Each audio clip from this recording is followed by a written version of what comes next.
मैंने तो मान लिया मेरा पुण्य है ही नहीं।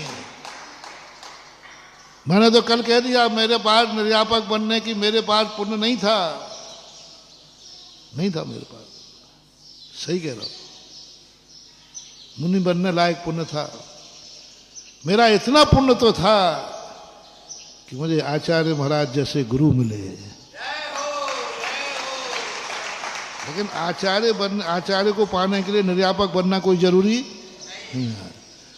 लेकिन निर्यापक क्यों बना? कल मैंने कहा था ना, ये 14 लोगों का पुण्य था। इनके पुण्य ने कहा बाबा जी बनो, तुम्हारे निमित्त से ही हमारा कल्याण होगा। बस ये तुम्हें सोचना है। मैंने तो ये सोच लिया कि मेरा पुण्य नहीं, इन भक्तों का पुण्य है। मैं तो हमेशा हूं, प्रवचन कभी मैं अपने पुण्य से देता ही नहीं, क्योंकि इतना प्रवचन जो मैं देता हूं, मैं वहां घंटे भर बैठते सोचूं तो नहीं आएंगी ये बातें। कई लोग कहते महाराज जी आपको दुनिया भर की बातें आती कहां से? इतनी बातें कहां से आ जाती है? एक के बाद एक बोले चले जाते हो। मैंने कहा इसमें मेरा पुण्य नहीं है, इसमें श्रोताओं का पुण्य है जो बुलवा लेता है, आता है। और मैं तो हमेशा कहता हूं, मेरे मुख से कोई बात निकली है, संसार में कोई ना कोई पुण्यात्मा पैदा हो चुका है, ये मेरा विश्वास है। बहुत लोग कहते महाराज जी इतने बड़े, तब मैंने यहाँ थुवन जी का नया नक्शा दिया जो अभी मंदिर वगैरह बन रहा है ना, महाराज जी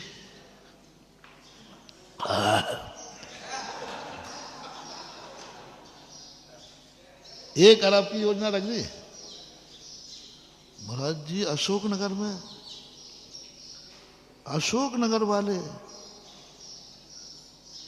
महाराज जी देखो कहीं आपकी बातें झूठी नहीं निकल जाए। और मेरा विश्वास है कि मैं अपने पुण्य से बोलता ही नहीं हूं, कोई ना कोई का पुण्य बुलवाता है मेरे से। प्रवचन में जरूर मेरे को इससे आता है।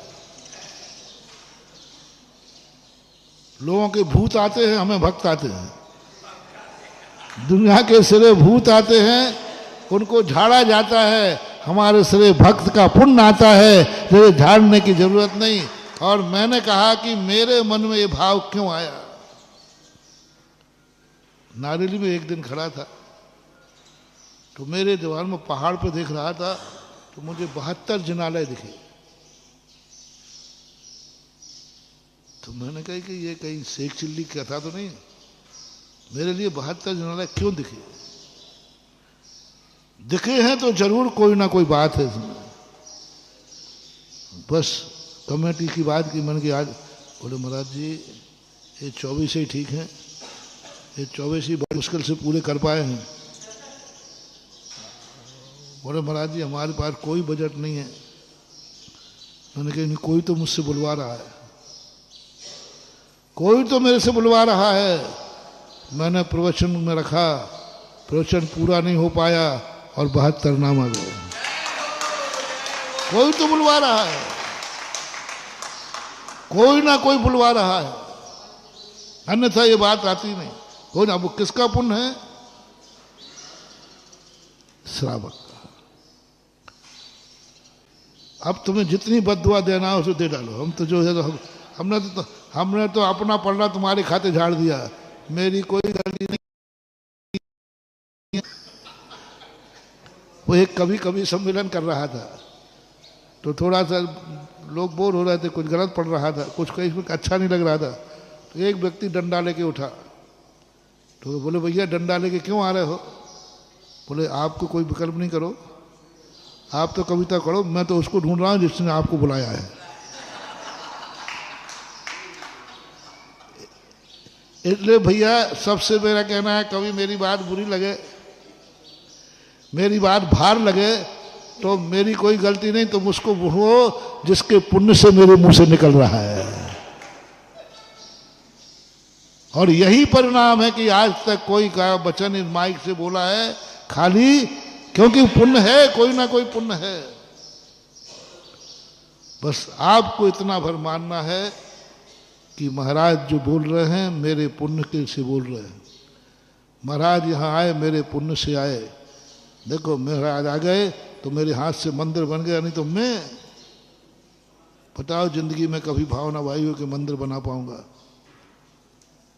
और आज मेरे हाथ से मंदिर बन रहा है, ओहो मैं कितना भाग्यशाली हूं। बस अब एक और कर दो, बस एक और कर दो, बस मत कहना, बस भगवान ऐसे ही आता जाए और ऐसे ही मैं मंदिर बनाता जाऊं। असीम कर दो, बस असीम, कोई सीमा नहीं है। पर आज शक्ति इतनी ही, मैं ये नहीं कह रहा हूं कि शक्ति से बाहर करना, आज की शक्ति तो इतनी ही है, तो बस आगे नहीं। अरे कैसी बात कर रहे, कल फिर शक्ति हो जाएगी तो बनाऊंगा। इतना ही व्रत लेने का भाव है क्या? नहीं, कल हो जाएगी तो मैं बाहुबली बन के तपस्या करूंगा।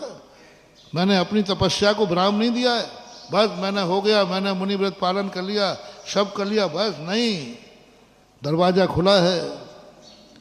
आज इतनी ही शक्ति है, लेकिन दरवाजा खुला है। कल शक्ति आ गई तो बाहुबली बनूंगा, बैठूंगा ध्यान में, क्या बात है, आ गई तो बैठूंगा, आपत्ति क्या है? क्योंकि तपस्या मुझे अच्छी लगती है, और अच्छी लगती है इसलिए हमेशा उसे असीम कर देना चाहिए।